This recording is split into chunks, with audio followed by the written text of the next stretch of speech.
Rain hit the asphalt like 1,000 tiny hammers, drowning the city in a cold, metallic smell. Officer Daniel Mercer had just made the worst decision of his career, and he didn't even know it yet. He thought he was in control. He thought he'd caught a dangerous man. But the man standing in front of him, hands trembling in the cold night air, wasn't a suspect at all. He was a healer, a man who had just spent 12 hours in surgery saving a life. The problem was, Daniel didn't see that. All he saw was a black man in a suit, standing next to a parked car in a neighborhood he thought didn't fit. "Step away from the vehicle," Daniel barked, hand hovering over his gun. The Dr. Elias Carter froze. His breath came out in visible clouds. "Officer, I think you're making a mistake." The bystanders could smell the mistake from a mile away. Phones rose into the air like antennae, recording every word. Someone muttered, "Here we go again." Daniel's pulse raced. A call had come through the radio about a stolen black sedan. Elias's car matched the description. The fact that the suspect was well-dressed, calm, and holding a hospital ID badge meant nothing to him in that moment. The badge dangled from Elias's coat pocket, but Daniel's eyes locked instead on the man's skin color, the dark sheen in the rain, and his own silent assumptions. "Hands where I can see them. Now. I'm a doctor. I can prove it. My wallet." "Don't move," Daniel shouted, louder than necessary. The tension thickened. The rain seemed to pause midair. Elias's jaw tightened. And then the click of the cuffs. Cold steel bit into warm flesh. People gasped. Someone cursed under their breath. A woman's voice, breaking with anger, called out, "You got the wrong man." Daniel didn't respond. His training had taught him to focus on the threat, but his gut wasn't screaming threat, it was whispering doubt. Still, pride was louder. Elias said nothing as he was pushed into the back of the squad car. His mind was already elsewhere, on the patient he had left just minutes ago, on the life that still hung in the balance. As the door slammed shut, a phone rang. Daniel almost ignored it, but it was dispatch. "Mercer, hold your position. We just got a call. The suspect's been caught 2 blocks away." The words slid into Daniel's ear like ice water. "Repeat that," he said, his voice low. "The real suspect's in custody. You've got the wrong guy." Daniel's eyes darted to the rearview mirror. Elias's gaze met his not with rage, but with something worse, disappointment. The rain poured harder now, drumming against the roof of the car, drowning out the sound of Daniel's career quietly beginning to end. Daniel sat frozen in the driver's seat, dispatch's words replaying in his head. "Wrong guy. Wrong guy." For a moment, he thought about undoing the cuffs right there and pretending it never happened. But he knew better. The cameras were still rolling. The faces pressed against the rain-speckled glass of the squad car were still there, and the damage was already done. He stepped out into the rain, the cold drops plastering his hair to his forehead. He opened the back door and tried to speak, but Elias cut him off.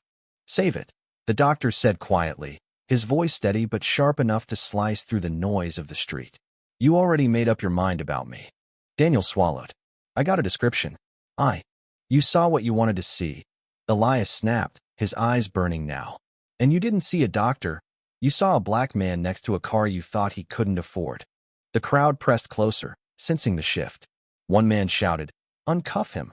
Another yelled, "This is why we don't trust you." Daniel's fingers trembled as he unlocked the cuffs. They fell into his hand heavier than any metal he'd ever held. Elias rubbed his wrists, the red marks standing out under the streetlight. "Get his badge on camera," someone shouted from the crowd.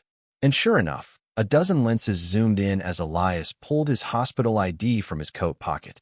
Dr. Elias Carter, Chief of Cardiothoracic Surgery, St. Matthew's Hospital. The title might as well have been a verdict. Daniel muttered, "You're free to go." Elias's laugh was short, humorless. "Free? I was never not free, Officer Mercer. You just didn't believe that." Gasps and murmurs rippled through the bystanders. Someone uploaded the video before Daniel even stepped back. By the time he returned to his cruiser, his phone was buzzing with messages he didn't want to read. 2 hours later, Daniel sat in the precinct's dimly lit locker room, staring at the floor. The air smelled of wet uniforms and cheap disinfectant. His sergeant, a thick-set man with graying hair, stepped in. "Mercer," he said, voice like gravel. "You're off duty. Effective immediately. Internal Affairs wants to talk to you in the morning." Daniel opened his mouth to protest, but the sergeant raised a hand. I saw the video. Hell, the whole damn city's seen the video. You're lucky Carter didn't get hurt. If he presses charges, this could get real ugly. Daniel's gut tightened. It was a mistake. I thought. You thought wrong. And in this job, Mercer, thinking wrong can ruin lives including yours. The sergeant left without another word. The silence afterward felt like a verdict all its own. Across town, Elias sat in his small, book-lined home office, still damp from the rain. He'd changed out of his suit, but the night's events clung to him like a second skin. His phone was lighting up with missed calls, messages, and links to the viral video. Colleagues, friends, even strangers. His sister called first. You okay? She asked, her voice trembling. I'm fine, Elias said. Just tired. Tired? She snapped. Eli, they could have killed you. And for what? Standing by your own damn car. He didn't have an answer. Instead, he glanced at the clock. His patient from earlier was still in post-op recovery. The irony was suffocating. He had saved a life, only to have his own dignity stripped away in the street. When the hospital's public relations department called, Elias almost didn't pick up. But he did. Dr. Carter, we've seen the footage, the voice on the other end said. We're behind you. Whatever you need. It was a small comfort, but Elias knew this was bigger than him. The city had a wound, and nights like this kept it from ever healing. The morning news was merciless. Every channel ran the same shaky, rain-soaked footage. Daniel barking orders. Elias calmly trying to explain the cuffs, the faces in the crowd.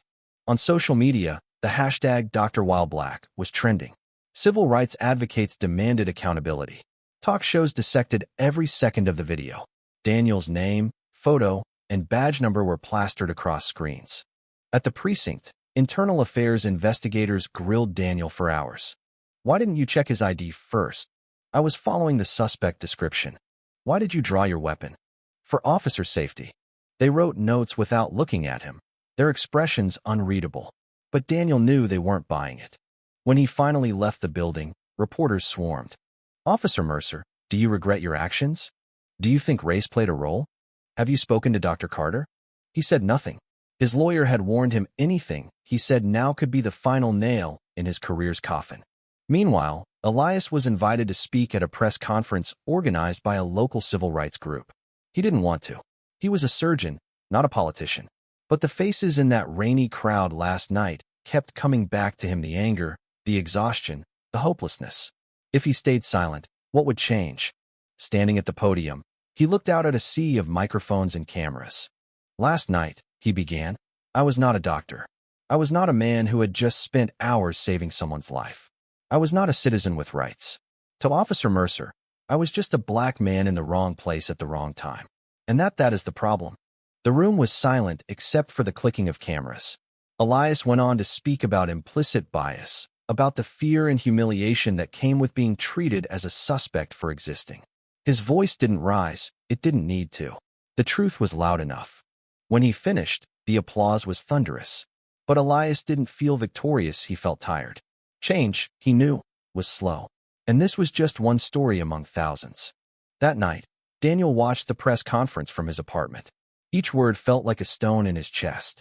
He told himself he hadn't meant any harm, but intentions didn't matter. Perception did. And perception said he had acted out of prejudice. His phone buzzed again this time. It was his union rep. They're talking about termination, Dan, the rep said bluntly. Best case, suspension without pay. Worst case, you're done. Daniel sat back, staring at the ceiling. His career, his badge, the only identity he'd ever known slipping through his fingers. And it all started with one call. One assumption. One pair of handcuffs. The city didn't let the story fade. By the end of the week, the mayor had addressed it on live television, flanked by community leaders and police officials. This incident, she said, her voice steady, is emblematic of a trust gap between law enforcement and the communities they serve. That trust has been shaken, and we will take every step to address it. Every step meant hearings, reviews, media panels, and the part Daniel dreaded, an official public disciplinary board meeting. Daniel's lawyer, a wiry man named Jacob Stern, laid it out in his cramped office, papers spilling from overstuffed folders. They want to make an example of you, Stern said, tapping the stack of printed headlines. Public opinion is against you. They're calling for your badge. And Carter, well, he's become the face of this whole thing. Daniel shifted uncomfortably in the chair. So what do I do? Just sit there while they tear me apart? No, Stern said. You answer questions carefully. You acknowledge the mistake. But you don't admit to bias that's a career killer. Daniel thought about that for a long moment. What if, he hesitated, the words feeling foreign in his mouth? What if I was biased? Not on purpose, but… Stern didn't let him finish. Don't say that to anyone but me. Elias, meanwhile, found himself in unfamiliar territory: interviews, talk shows, panels. The hospital board encouraged him to use this moment, and national advocacy groups saw him as a powerful spokesperson. But the attention came with a cost. Some of his longtime patients began sharing their own experiences, stories of being followed in stores, pulled over for no reason, ignored in waiting rooms. It was like lifting a rock and watching the swarm underneath scatter in the light. One night after a long day at the hospital, Elias came home to find an envelope slipped under his door. Inside was a single sheet of paper with bold, blocky handwriting. You people always play the victim. No signature, no return address, just those words, seething with resentment. He crumpled the note in his fist. It wasn't fear he felt, it was exhaustion, the kind that burrowed into the bones. The day of the disciplinary board hearing arrived with gray skies and a cold wind that sliced through Daniel's coat as he approached City Hall. Protesters were gathered outside, signs raised high. Justice for Dr. Carter. End racial profiling. Accountability now. The air smelled of wet cardboard and bitter coffee. Camera crews swarmed the entrance. Daniel kept his head down, Stern at his side. Inside, the hearing room was packed: officials, journalists, members of the public. Elias sat near the front, composed, wearing a charcoal suit and the same hospital badge from that night, as if to remind everyone of exactly who he was. When Daniel took the stand, the questions came fast. Officer Mercer, did you verify Dr. Carter's identity before detaining him? No. Why not? I believed I had the suspect described in the call. Did you see his hospital ID badge? I didn't notice it. Murmurs rippled through the room. Officer Mercer, are you aware of the concept of implicit bias? Yes. Do you believe it played a role in your actions that night? Daniel hesitated, feeling Stern's eyes drilling into him from the side. The truth hovered on his tongue like a weight. I don't know, he said finally. Elias was called next. He didn't need to rehearse. The memory was still raw. When the officer approached me, he began, I was tired, but calm. I'd just finished a surgery. I expected a routine conversation, maybe even a misunderstanding that would clear up quickly. Instead, I was treated as dangerous before I could say a word. He looked directly at Daniel. I've spent my life trying to save people of all races, backgrounds, beliefs. But in that moment, none of that mattered. What mattered was the color of my skin. A hush fell over the room. Even Stern shifted in his seat. The board adjourned for deliberation. Outside, the crowd's energy swelled. Some chanted. Others argued among themselves. Reporters thrust microphones toward Elias and Daniel as they exited. Elias spoke first. This isn't about ruining a man's life, he said, nodding toward Daniel without looking directly at him. It's about holding a system accountable so this doesn't keep happening. Daniel said nothing. Stern hustled him past the cameras and into a waiting car. That night, Daniel sat in his apartment, lights off, the city noise drifting in through the window. His phone buzzed with messages from fellow officers, some offering support, others blaming politics for his situation. One message, from an older cop he respected, read, You need to talk to him. Not for the cameras. For yourself. Daniel stared at the screen. He didn't want to, but the thought wouldn't leave him. 2 days later, Daniel found himself standing outside St. Matthew's Hospital, his breath fogging in the cold air. He felt out of place, out of uniform, stripped of the authority that had once made him feel untouchable. When Elias finally emerged, carrying a paper cup of coffee, his eyes narrowed in surprise. Officer Mercer. Daniel, he corrected quietly. I just wanted to talk. Elias didn't move. Why? Because I need you to hear it from me. That night I screwed up. I let my assumptions do the talking before you ever did.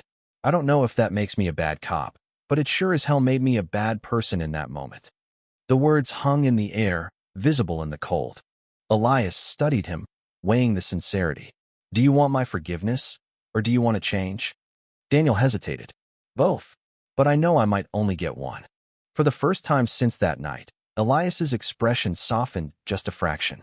Change first, he said. The rest maybe later. He turned and walked back inside, leaving Daniel on the sidewalk, the cold biting at his hands, but a strange warmth settling somewhere deep in his chest. The disciplinary board's decision came a week later. Daniel was stripped of his badge. No reinstatement. No appeal. The headlines were merciless. Officer fired over wrongful arrest of Black doctor. Some celebrated. Others raged about cancel culture. But for Daniel, the noise didn't matter. What mattered was the quiet clarity. He felt, the understanding of how a single moment, a single choice, could ripple outward and change the course of more than one life. Elias went back to his surgeries, his patients, his long nights. But every time he walked past a squad car now, he felt a flicker of memory, the rain, the cuffs, the voice barking orders. And then, the voice weeks later, stripped of its authority, asking for change. Some wounds heal slowly. Others never fully close. But both men carried the scar, a reminder of what happens when assumption speaks louder than truth. 6 months later, the city felt different, but not in the way most people expected. The protests had quieted, the headlines had shifted to other stories, and the viral video was now just another clip floating in the endless sea of online outrage. But under the surface, the ripple effect still moved through the community. A new policy had been passed requiring officers to complete an intensive implicit bias and de-escalation program before they could work patrol. Community oversight committees were granted real authority for the first time. On paper, progress was happening. For Elias, life had largely returned to its routine. Surgery, rounds, administrative meetings. The hospital board had even asked him to lead a task force on racial disparities in healthcare. He agreed, but with the understanding that his voice would be blunt, not polished for comfort. Late one evening, after a marathon triple bypass procedure, Elias stepped into the hospital's small courtyard. The air was warm and heavy, cicadas buzzing in the distance. His phone buzzed with a notification from the local news. Former Officer Mercer speaks at youth outreach event on police accountability. He almost ignored it, but curiosity won. The clip was short, a community center gym, folding chairs filled with teens. Daniel stood at the front, dressed simply in jeans and a button-down, no badge, no uniform. I used to think I was one of the good guys, Daniel said in the video. But I learned that being a good guy isn't about what you tell yourself, it's about what you do, even when no one's watching. The night I arrested Dr. Carter, I let my fear and assumptions get in the way of my job. I can't undo that, but I can make sure I never let it happen again, and I can teach you to check yourselves before you let it happen to you. Elias closed the video, sitting in the quiet. 2 weeks later, they crossed paths again. Not at a hospital, not in a courtroom, but at a neighborhood charity event raising funds for a free health clinic. Daniel spotted Elias across the room, speaking with a group of volunteers. For a moment, Daniel thought about leaving before they made eye contact. But Elias saw him, and to Daniel's surprise, he gestured for him to come over. Dr. Carter, Daniel said, his voice low. Daniel, Elias replied. No officer this time. Just Daniel. They stood in a brief silence before Elias said, I saw your talk online. The one at the youth center. Daniel nodded. Yeah, trying to put my time to better use. It was honest, Elias said. That matters. Daniel almost smiled. Still not asking for forgiveness? Elias shook his head lightly. That's not how it works. But you're doing something now. That's more important than what I call you. Over the next few months, their paths crossed more often, sometimes by chance, sometimes because both were invited to the same community forums. They never became friends in the casual sense, but there was an understanding between them, a quiet acknowledgement of the line they'd crossed together in opposite directions. Elias learned that Daniel had taken a job as a program coordinator for a nonprofit focused on rebuilding trust between law enforcement and marginalized communities. No badge, no gun, just conversations, mediation, and education. Daniel learned that Elias's work with the hospital task force was starting to influence state health policy, addressing racial bias in patient treatment.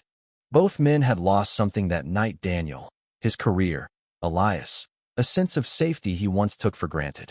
But both had also gained something intangible, a sharper clarity about the systems they lived in and their place in changing them. The real turning point came a year after the arrest. The city organized a public forum titled One Call, Lessons in Accountability, using the incident as a case study for reform. Daniel and Elias were both asked to speak separately, but on the same stage. Elias went first.